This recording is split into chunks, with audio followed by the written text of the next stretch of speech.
Firstly, I just want to say thank you for all your support. The channel is rapidly approaching 30,000 subscribers, which is amazing. Also, just a reminder that I'll be releasing one video a week in July.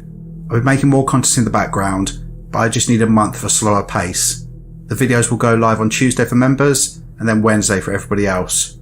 Lastly, this is a case I wanted to cover, but there are almost no photographs. There's only one of the victim and one each of the perpetrators, so I'm sorry for repeats of the images.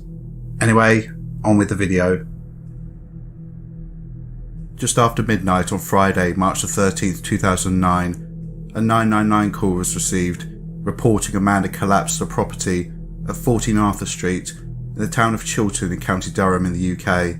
When paramedics attended, they found 35-year-old Andrew Gardner, a vulnerable man due to underlying cognitive issues, dead in the living room. The paramedics were told that Andrew had been assaulted in a bar fight, had come home and collapsed, but the police were quickly called when it was noted that Andrew was malnourished and his body was covered with new and old injuries. Andrew had been the victim of domestic abuse for years, and his last few weeks alive had been a living nightmare, during which time he'd been tortured, including being burned, starved, beaten, as well as having noughts and crosses carved into his body, using him as some sort of human game board. 3 people were responsible: 24-year-old Simon Nichols, 44-year-old Stephen Martin, and the ringleader, 28-year-old Claire Nichols, a sadistic, psychopathic manipulator who not only inflicted horrific injuries on Andrew, but did this in front of her young children, and sickeningly, even encouraged them to participate. Welcome to Evil Among Us.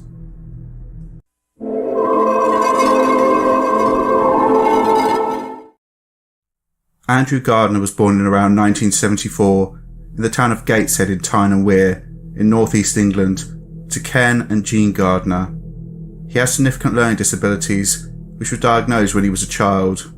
Andrew had a close relationship with his 2 brothers and his parents, and they were a very tight family. There's no indication that Andrew was ever subject to or experienced violence or abuse in the home. In fact, his childhood was very loving. However, in school, he was the subject of bullying, with his peers taking advantage of him due to his naivety and kind nature. But, despite his own experiences of abuse, Andrew was described as a loving, polite and quiet young man who was never violent and who would try to diffuse situations if he could. He had a kind heart, but unfortunately was always a target of those looking to exploit him. In 2005, at the age of 31, Andrew met 23-year-old Claire Nichols, a single mother with 3 children, who had a history of violence towards intimate partners and an evident history of sadistic behaviour. Unfortunately, this meeting would end in Andrew's death just 4 years later.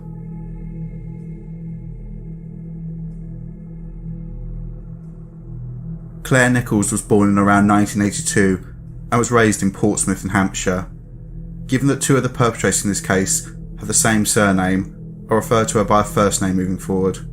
In contrast to the happy environment that Andrew grew up in, Claire was raised in a dysfunctional home, repeatedly witnessed domestic abuse between her parents, who eventually split up.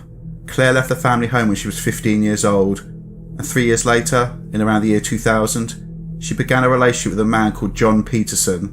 Whilst Claire was only 18, Peterson was 42 years old and had previously served in the Royal Navy.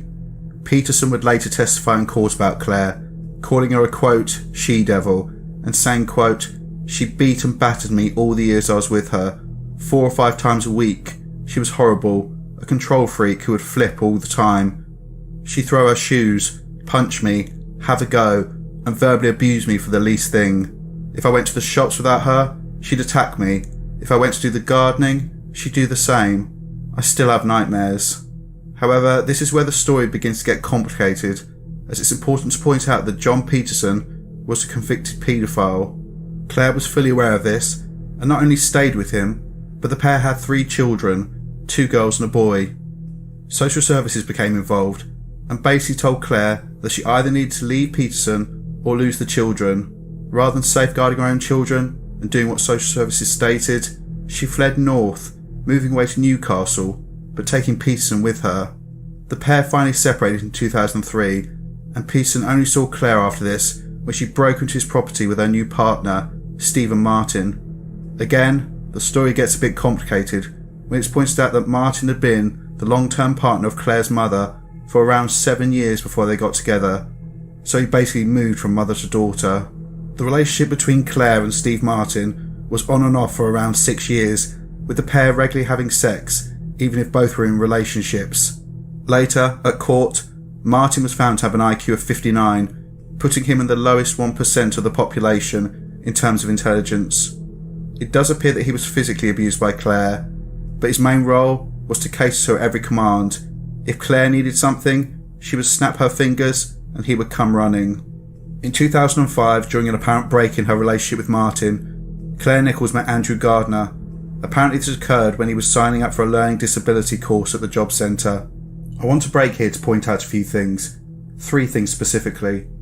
Firstly, it's clear that Claire was a violent, controlling monster in relationships, likely replicating the behaviours she herself had seen as a child. Secondly, it's her complete disregard for the welfare of anyone but herself. She allowed her children to be around a sex offender, knowing full well about John Peterson's history. I don't know what previous offences Peterson committed, but in October 2021, he was jailed for 10 years for a historic sex offence where he raped a 5-year-old girl. So he was a dangerous predator who posed a risk to female children, yet Claire had children with him and allowed them, including 2 girls, to be around him, and instead of taking the advice of social services, ran off, taking her children and the paedophile with her. Clearly no one else mattered but Claire. She did not care what her children were exposed to and was willing to place them at risk. Which brings me on to the third point, the reason why she did this. I think that she stayed with Peterson because he was someone she felt she could easily control. He was a paedophile, likely vilified by everyone who knew him, and likely alone. Someone she believed, if he reported anything, would not be believed, or potentially others would think he deserved it. She had leverage over him. If he displeased her, she could very easily disclose his offending to anyone she wanted, making his life hell.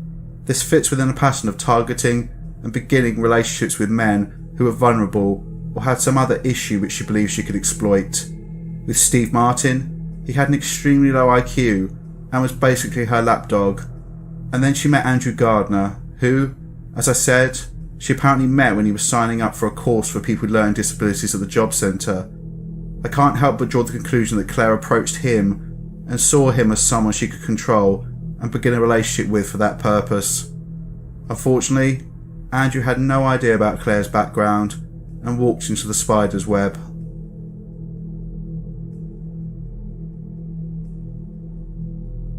Soon after the relationship began, Andrew and Claire moved in together, and he became a surrogate father for her 3 children. Also living in the property was Claire's younger brother Simon, who was aged around 19 or 20 years old when the relationship began in 2005. Simon was again a man of low intelligence, just the sort of person that Claire felt she could dominate, and therefore was useful to her. Within the family home, Claire was a monster, fully in charge, and she would exert control any way she wanted and punish any dissent swiftly and forcefully. With her brother Simon, she would beat him if he didn't do household tasks to her satisfaction. However, the main abuse was reserved for Andrew. He was frequently beaten, and this carried on when Claire became pregnant with his child in around 2007. Andrew would be punched repeatedly if he tried to get anything to eat, with him needing to ask permission to eat the food in his own home. He was often starving, as Claire would sometimes forbid him from eating any meals for days, and he had to resort to taking food when she wasn't looking. She would then accuse him of, quote, stealing. Again, this is the food in his own home, and then he would be beaten. Claire went as far as ripping the pockets out of Andrew's trousers, so he could not conceal food from her. The last time that Ken and Jean Gardner, Andrew's parents, physically saw their son was in 2006, when he turned up at their door, looking malnourished and distressed. He was no longer the happy man they remembered. He'd been beaten down, and his spirit was broken. Despite trying to contact him over the years, they had no luck, and this was all due to Claire. She forbid Andrew from contacting his parents. In around 2008, Claire gave birth to a daughter, Andrew's first child, her 4th, and he was forbidden from taking this child to see his parents. In fact, it was not until after his death that Ken or Jean even knew they were grandparents.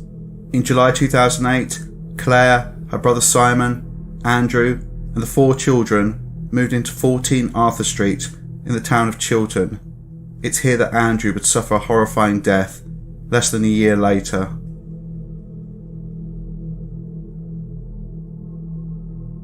Andrew was basically a prisoner in 14 Arthur Street. He was prohibited by Claire from leaving the house without permission, and it got to the point where the neighbours had no idea that Andrew was living in the property, as they rarely even saw him. Also, his parents didn't even know where he was living. Both Claire and Simon would beat Andrew, with Simon acting on the directions of his sister. Andrew was becoming increasingly emaciated, and he was starved for days, being beaten if he dared to take food from the house in order to keep himself alive. He was also forced to sit, watching the family eat a meal while he got nothing. Claire would also verbally abuse Andrew, telling him he was useless and a drain on the household. For some reason, in about February 2009, Claire told Steve Martin to move into the property, meaning that there were 8 people in this small house. After this point, the level of torture endured by Andrew escalated significantly, and his final months were nothing short of a nightmare. The 3 of them took turns in torturing Andrew, with Claire coming up with various ideas about how to inflict as much pain on him as possible. Andrew had boiling hot water poured over him and was burnt on his body, and especially his neck, with a cigarette lighter. He was forbidden from sleeping in a bed or sitting on a sofa. Instead, he was forced to sit and sleep on piles of newspaper, which would be used to soak up the blood from his injuries. Also, Claire would have sex with Martin right in front of Andrew in order to cause him as much distress as possible. This catalogue of abuse is shocking enough, but it gets worse. It needs to be pointed out that the 4 children in the property were witness to all of this, and in an absolute sign of complete depravity, Claire directed her children, including the daughter she had with Andrew, to participate. These children were only 5, 7 and 9 years old.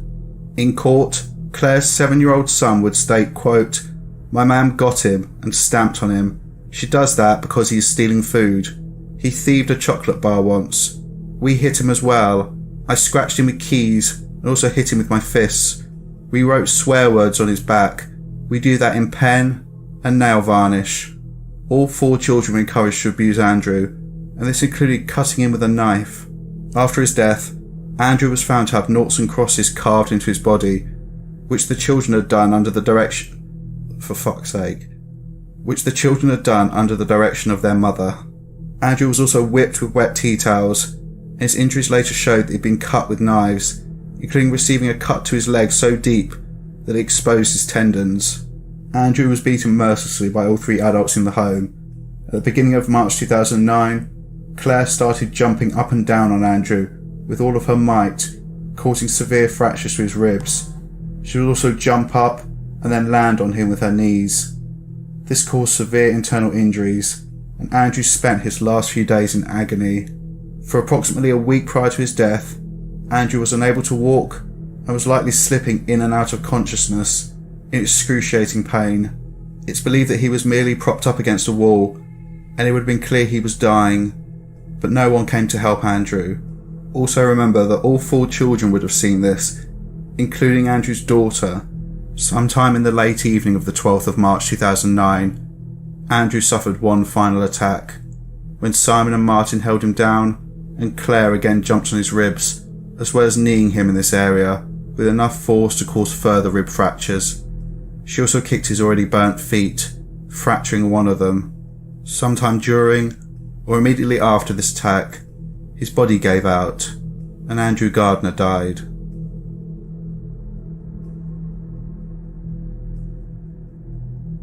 Paramedics who attended the scene on the 13th of March 2009 did not believe a word of what was said to them. Andrew clearly suffered injuries over weeks and had not died due to some fight. The police reached the same conclusion, and Claire Nichols, her brother Simon, and Steve Martin were all arrested on suspicion of murder. The autopsy of Andrew Gardner took 7 hours due to the sheer number of injuries that needed to be documented. Andrew's body was found to have over 150 separate injuries, including numerous fractures, with 21 of these being to his ribs from where he had been stamped on. There was also bleeding on the brain from repeated head injuries.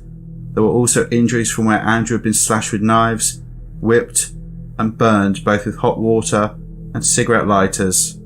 He also had bruises and scars all over his body, as well as blood poisoning. Despite being 35 years old at the time of his death and 5'9", Andrew weighed just 120 pounds, or around 9 stone at the time of his passing. This was due to him having been starved for months. Andrew's injuries were so horrific that they were determined to have been akin to someone who had suffered a traumatic fall from a height or a serious car crash.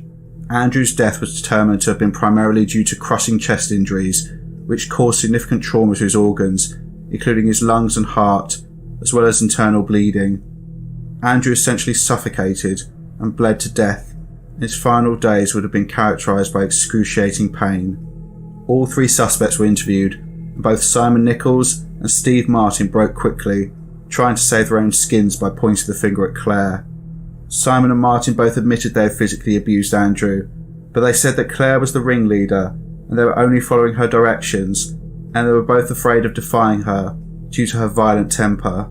Claire simply denied everything, claiming that in the hours prior to the 999 call being made, Andrew had been out and apparently been mugged.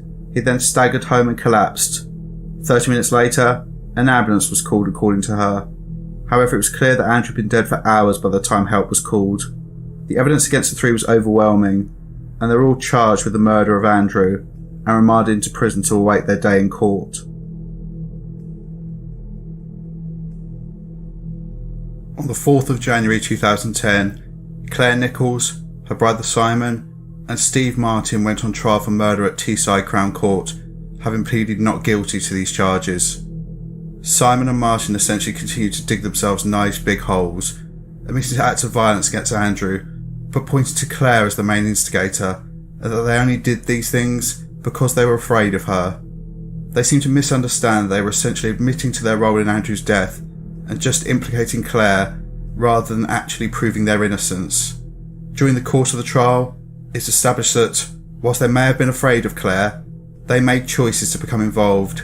In the case of Steve Martin, he'd been living away from the property and had moved into Arthur Street of his own volition. Claire twisted and turned during the course of the trial. She was initially determined to throw her brother and Martin under the bus, then reverse back over them. She continued to try and exert control over them, including shouting out that they were liars when they were giving evidence implicating her. Realising the writing was on the wall, Claire tried to claim that she had assaulted Andrew, but that his death was accidental, and therefore she was guilty only of manslaughter. This was rejected by the court.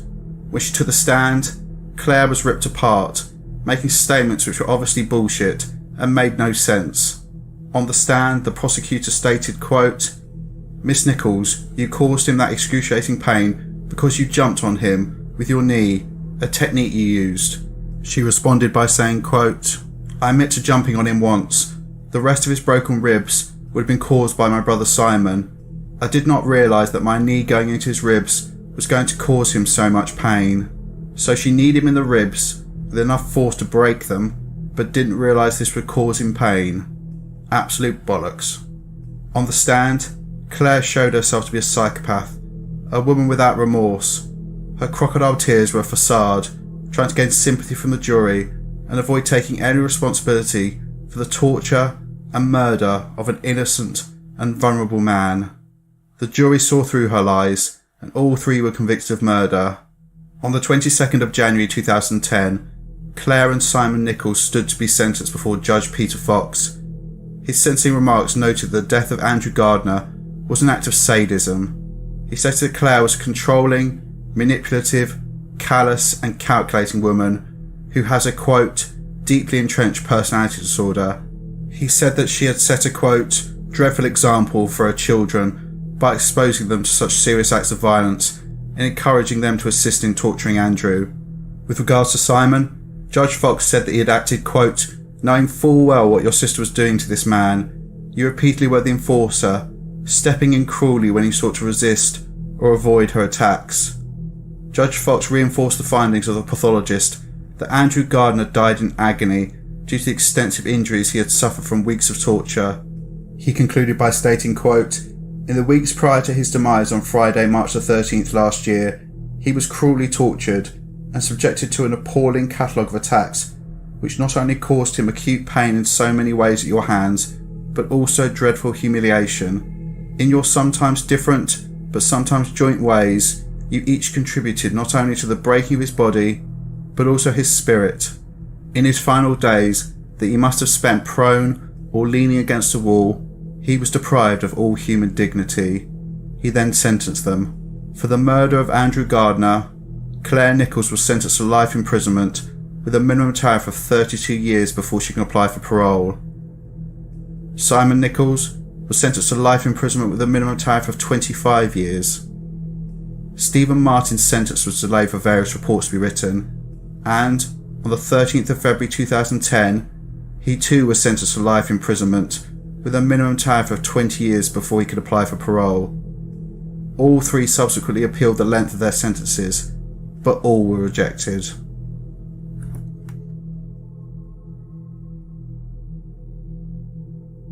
This case just has layers of horror.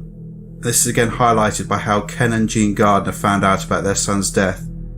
They saw news about a man being found dead at a property in Chiltern, but had no idea that this was their son, as they did not know where he was living at the time. Claire made sure he was totally cut off from them. They then had to go through the horror of receiving a knock at the door and being told their son was not only dead, but had been the victim of domestic abuse for years, and his last few weeks on earth had been marked by horrific acts of torture. A victim impact statement read out in court written by Jean stated, quote, "To be told that Andrew was dead was horrible. I knew there was something wrong straight away. He was someone who would simply walk away from trouble. To listen to the details of how he died and the suffering he went through was beyond belief. The thoughts of what went on at the hands and direction of that evil woman has left me with nightmares that will probably never go away. Andrew was a pleasant, caring, loving lad who kept out of trouble and was never violent to anyone. It's hurt being here. It's hurt watching her give evidence, so much so I had to go out of the courtroom. I knew she was lying. It's unspeakable what she and the others did. You don't do that to another human being. They've turned our family's lives upside down and left us empty shells.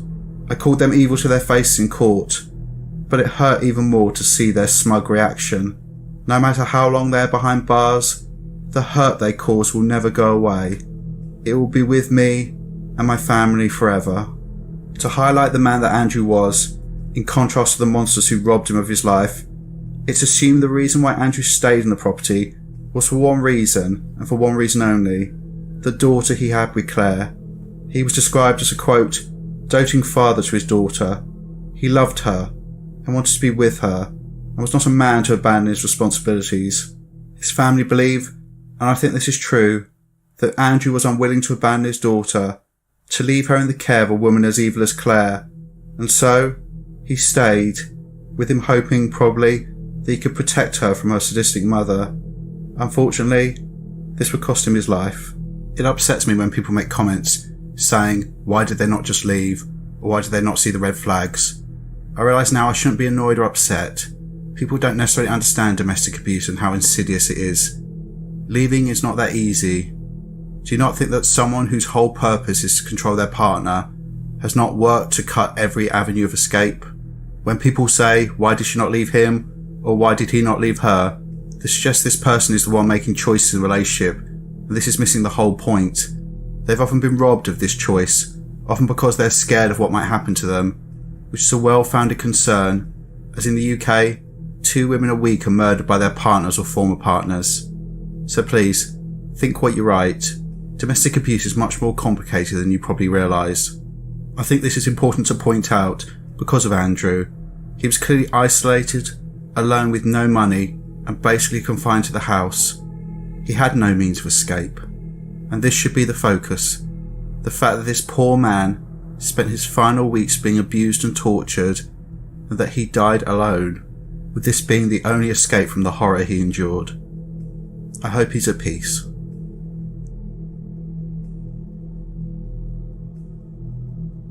While 3 people were convicted of Andrew's murder, it's clear that Claire Nichols was the ringleader, so my focus will be on her. This woman is truly evil, a psychopathic sadist who clearly has no remorse or empathy or interest in anyone but herself. It's clear she's a woman who saw people in her life as a means to an end, things to be manipulated, used and abused. I don't have enough information about Claire's past to identify when or how she became this type of monster, but like other people I've covered, like Catherine Knight, I think she despised men, saw them as beneath her, and therefore she was able to justify treating them in any way she wanted. She was also an utter coward, targeting the most vulnerable men she could find to do her bidding and to control, knowing that these individuals likely had significant difficulties in understanding the danger they were in and potentially did not have the ability to reach out for help or formulate a plan to escape. I have a particular disdain of people who target the vulnerable, for reasons that I'll probably get into at some point in the future. But basically, adults who I've met with learning disabilities have often been some of the purest, least pretentious people I've ever met. They're some of the most caring and kindest people. They see the world in such a different way, a way I would like to see it. It's a place of happiness and hope. So when these people are targeted, I feel truly sickened, as they often have no defence against the predators of this world, and their pure spirit and their personality, which more people should have, is destroyed. Andrew Gardner was someone like this. Everything I've read about him says that he was a lovely man, someone who was honest, caring, trustworthy, and devoted to those he loved. He loved his daughter, and stayed and suffered the abuse, likely so that he could be near her and try to protect her. He wants to bring happiness into the world, and he was targeted, abused, and murdered by a woman so weak that she needed to manipulate and control vulnerable men in her life in order to feel a sense of control. The part of this case which really gets to me, and which I think shows the utter depravity of Claire Nichols, is the issue of her children. As I already said earlier, she allowed them to be around a convicted paedophile, showing no regard for the potential harm this person could have caused them. But, worse still, she exposed them to horrific acts of violence towards Andrew, and even got them to be involved in his behaviour. None of these children were over the age of 10 years old, but her poisonous parenting meant that she made them believe that torturing someone was okay. However, I don't think she thought about this too much. She didn't give a shit about the lifelong trauma these children would have to deal with. Her only focus was on getting others to do her bidding. Also, Claire would have known as part of the trial prep that her 7-year-old son was going to be forced to testify, not only having to relive the horror that he'd seen in his home, but also having to admit that he had been involved in the abuse of Andrew. This would have no doubt re-traumatised his child, but Claire did not care. She was willing to throw anyone under the bus to save her own skin. As I've said repeatedly in my videos, the one constant is the link between childhood experiences and future criminal behaviour. In the case of Claire, all she taught her children was that violence and manipulation was acceptable, that people who you claim to love are allowed to be hurt, tortured, or even killed. I know it will never happen, but I really believe there should be some accountability for parents if their children go on to do horrific things and there is a link to what they're exposed to in the family home. Basically, if one of Claire's children becomes a domestic abuse perpetrator, etc., then I think she should be held accountable as well. I have no information about where her children ended up, but I pray they were taken away from the family altogether and placed with loving people who could try and undo some of the damage their demon of a mother caused. Not that Claire would ever admit any fault. She's a pathetic creature who, in my opinion, and this may be a little strong, should never have been a mother, and who should spend the rest of her life behind bars for the horrific torture and murder of Andrew. I'm not sure someone who does something like this, and whose personality is so clearly sadistic and psychopathic, can ever truly be considered to not be a risk to society. However, the question of whether she will be released or not is not something that will be addressed until approximately 2042, when she's able to apply for parole, when she's around the age of 60 years old. So, what's your thoughts on this case? Had you heard about the torture and murder of Andrew Gardner before? I would especially like your thoughts on this case related to Claire Nichols and her children, how she acted towards them, and the damage she inevitably caused them. Do you think, as I said, that parents should be held accountable if their terrible parenting results in their children later committing criminal offences? Anyway, if you like the content, please consider becoming a channel member by clicking the join button, which is £2.99 a month, or around $4. You get early access to videos and an icon next to your name, which changes from bronze to silver to gold, depending on how long you're a member. Also, please consider sending a super thanks, which is a one-off payment to support the channel. Please like, share and subscribe. Take care, and I'll see you in the next one.